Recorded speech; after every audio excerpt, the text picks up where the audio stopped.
Well, the CBI is now probing Peter Mukherjee's connivance in the deceptive mails and messages sent to various people to give an impression that Sheena Bora was alive after her murder. Audio tapes of Peter's conversation with his son Rahul prove the same. The CBI will be taking Peter's voice sample soon and send it for spectrography. Charges against my father absolutely outrageous. Peter Mukherjee's son Rahul is outraged by the sections of the law slapped against his father. It is ironic that Rahul himself has provided clinching evidence in the case to the CBI. Rahul was recording all the telephonic conversation he had with both Peter and Indrani. And it was during one such conversation that Peter confirmed to him that he had spoken to Sheena and she was alright in the US. Rahul loved Sheena and after her disappearance he was quite restless. The CBI suspects Peter was privy to almost all the information Indrani has sent to Rahul, Sheena's landlord, and her employers to give an impression that Sheena was alive. But Peter chose not to share this information with the police. He may not have played a direct role in Sheena's strangulation, but he was part of the larger conspiracy. According to the charge sheet filed by the CBI, after Sheena's murder, Indrani was sending SMSs to Rahul Mukherjee impersonating as Sheena. It was through one such text that Indrani posed as Sheena to break off with Rahul. Now all these texts have been shared with the CBI by Rahul. CBI has charged Peter Mukherjee with the same sections as Indrani and other two accused. They know he was not involved in the execution of the killing, but his role is simply not just confined to lying. His silence was criminal. They are certain that he was privy to the fact that Sheena Bora has been murdered, but he chose not to report it due to some compulsions. CBI sleuths are now probing him on these lines to gather more evidence against him. With camera person Raju Revankar and Kamlesh Sutar, Atir Khan in Mumbai for India Today. Moreover, are the Raigad and Mumbai cops guilty of bungling the Sheena Bora murder probe? Why did the Mumbai police overlook crucial clues like Peter's call records and mails? And did the Raigad cops make an error of judgment or was it a deliberate botch-up?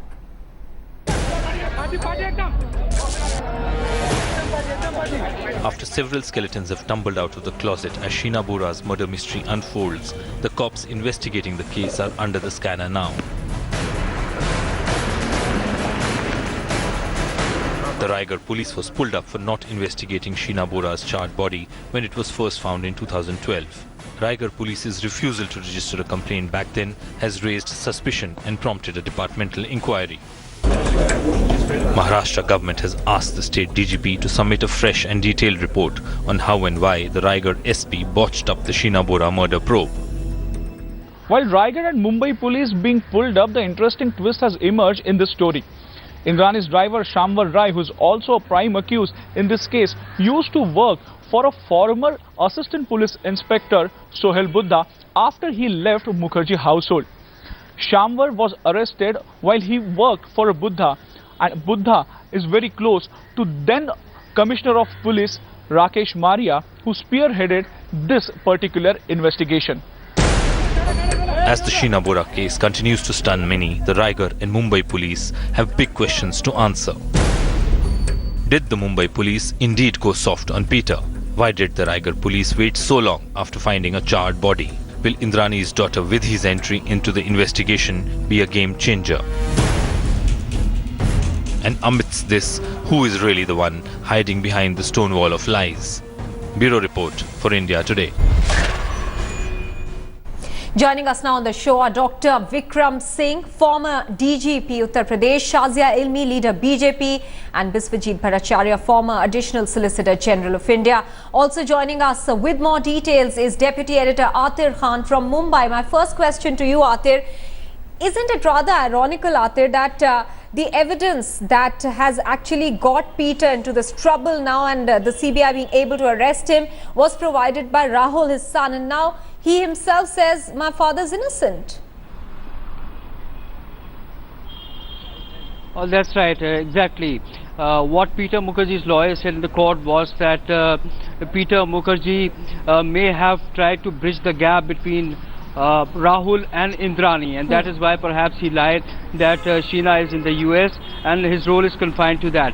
But the CBI suspects Peter Mukherjee, after he came back from the UK, was privy to the communication which Indrani had sent in the form of SMSs to Rahul and the emails she had sent to Sheena's landlord and her employer, impersonating as Sheena, trying to give an impression that Sheena is alive.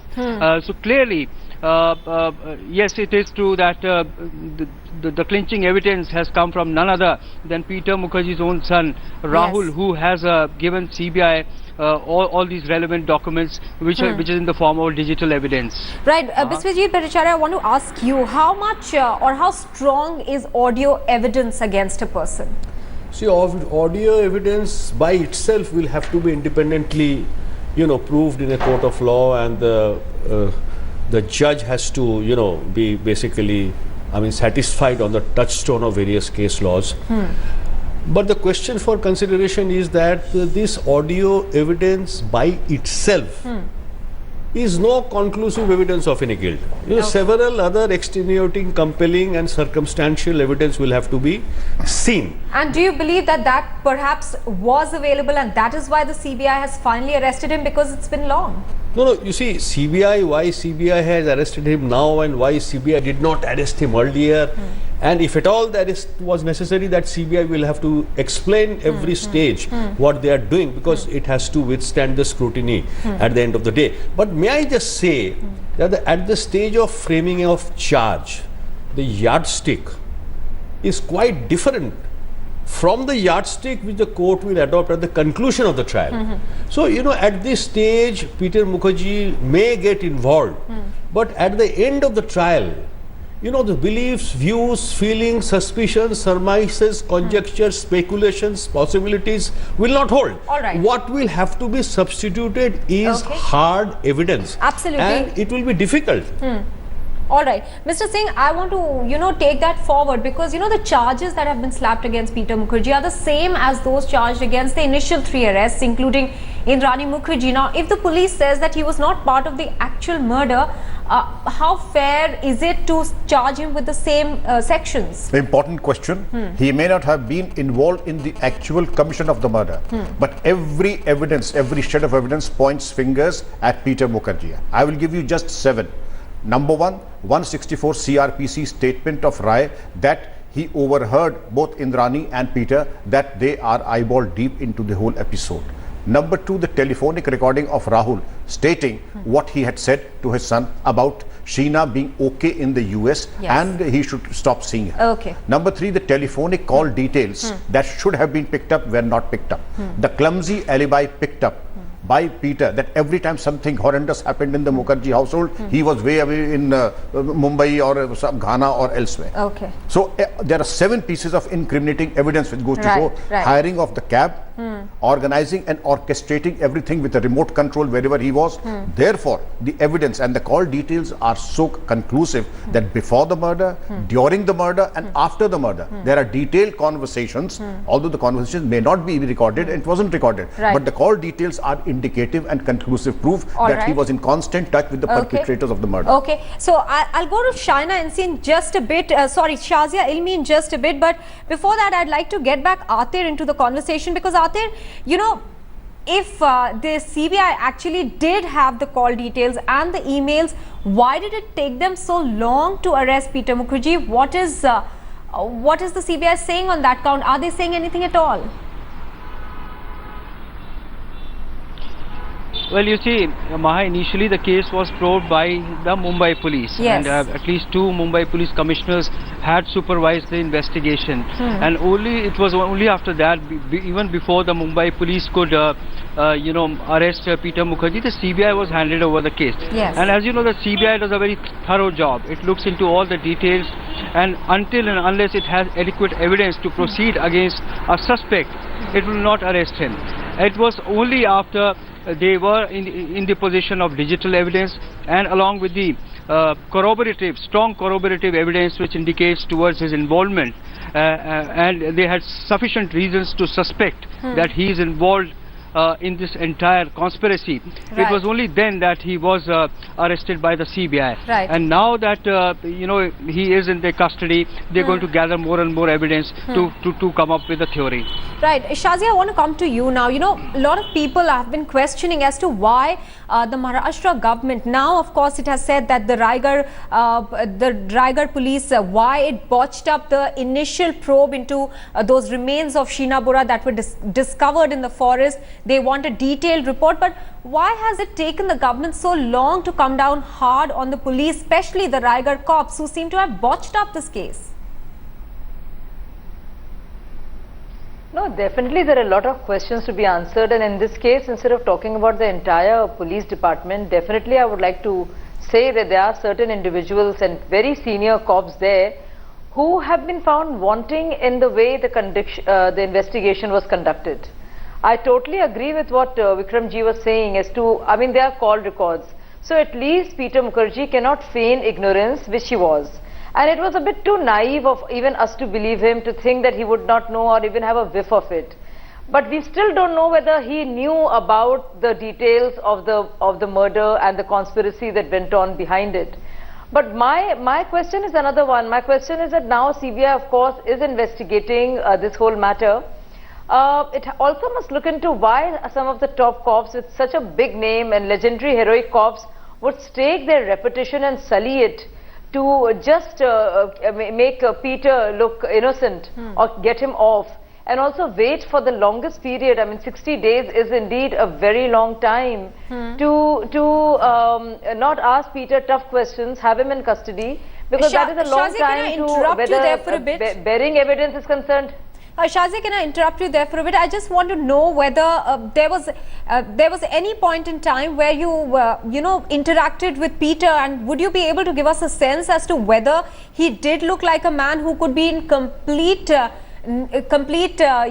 ignorance of what happened in his own household?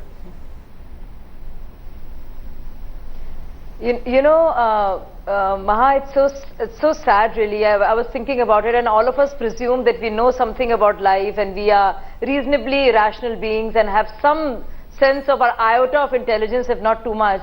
But seriously, I'm so shocked and amazed to know this, because Peter was the most decent human being on earth, the nicest senior to have, one of the most affable, amiable guys. So it's tough. But also, if you look at Rakesh Maria ji, I mean, he's a cop I've really admired. He's been a tough cop. So two people who were more or less very, very accomplished, extremely well regarded in their respective professions, their credibility suffered such a blow. Not to say what Mumbai police has to suffer now on account of one individual and his team that he handpicked. And also people like Peter Mukherjee, because now you feel you know nothing about anybody at all.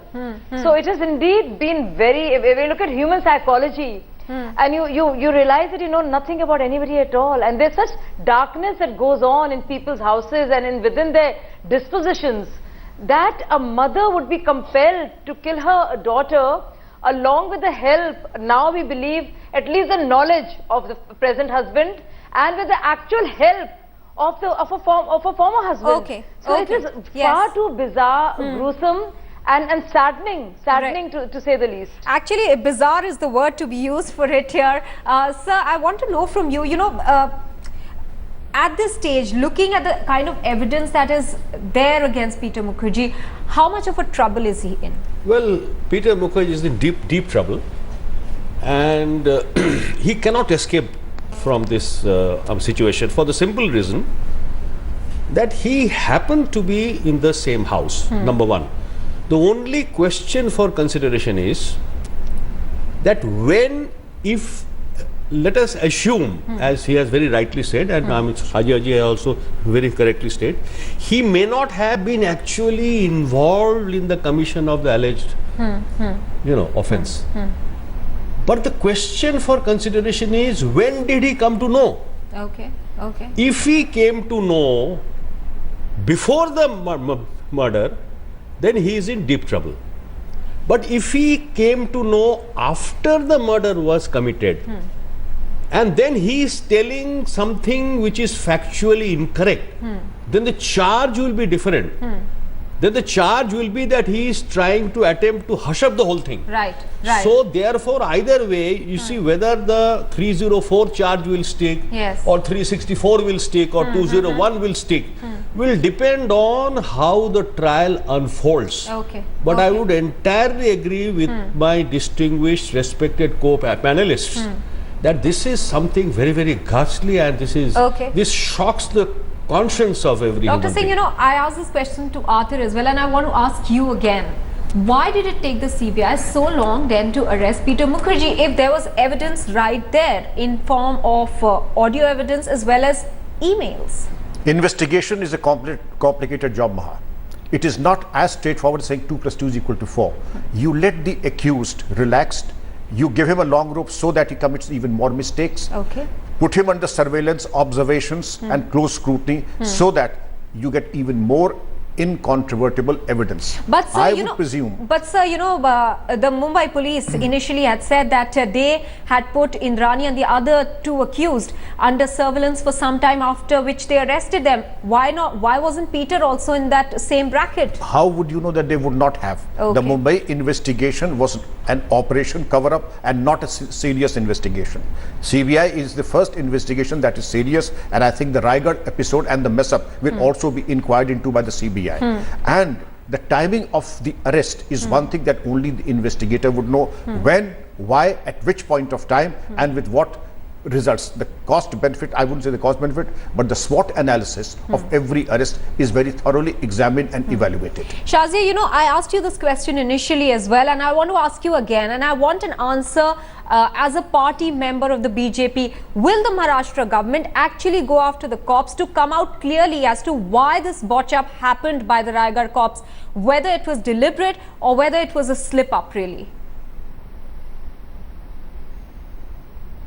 I think certain matters are within the police department and good decisions were taken. Even when Brakesh Maria was shunted out and CBI, the case was handed over to CBI, there was a lot of criticism, if you remember, and a lot of questions were asked as to why the Maharashtra government is not letting the investigation happen.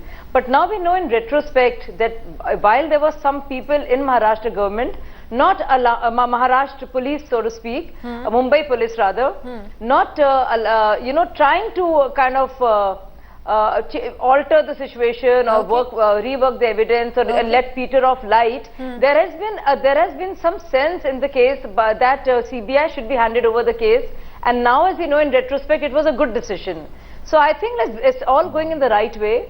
Let's have faith. Okay. And whether CBI, which reports to Home Affairs in the center, or is Mumbai Police, which reports to the state home government, it is pretty much one government. But it all depends on individuals within the department. So I don't think it should be seen in that light and politicized. Okay. I think the investigation is underway and some headway has been made. All right, Dr. Singh wants to make a point here. Yes, go. Ma, with all my respect to Shazia ji, but it has been rumored that one important political person and one important senior police officer in Mumbai were instrumental in the mess up of both the investigations, and the SP was working under the dictates and the instructions of the political person. The very fact that the DGP of Maharashtra has given a very shoddy report to the government has asked the DGP to give and recast and give an elaborate and a detailed report. It all goes to show that the operation cover-up is not over till now, and it needs to be more incisive and surgical if they are serious about getting to the bottom of the case. May I just add one more point to this? Yes. I would entirely agree with my learned, distinguished panelist. You see, the most unfortunate 24th of April 2012, the murder took place. For 3.5 years, how is it that it was not brought to light? And when it was brought to light, how it was brought to light, who was responsible? Yes, actually, for suppressing the whole thing for 3.5 years. I think that is the most important point which the investigating agencies ought to have focused on.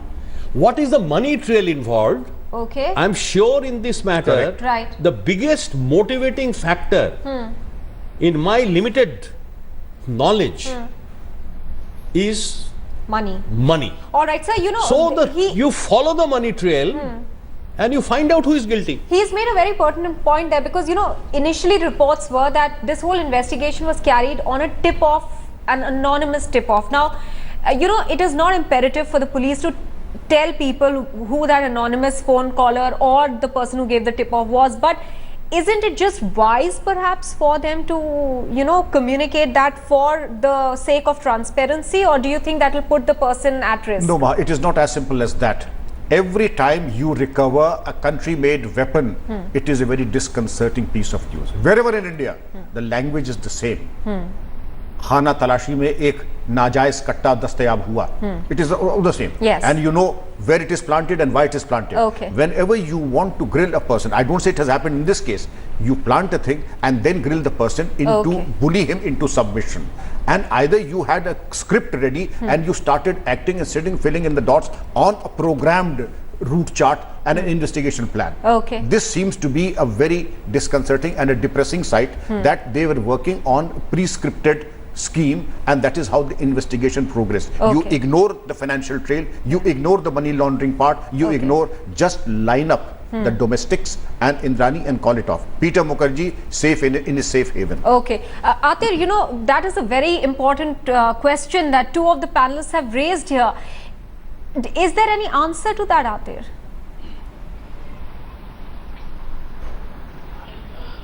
Well, what the CBI is also going to do, Maha, is, which we are learning from our sources, is that they are also not just going to focus on the Raigad probe. They will also look into the reasons as to why in Mumbai Rahul had went to at least 2 police stations and he had something very clinching with him. He was armed with something very clinching. He was in possession of Sheena's passport.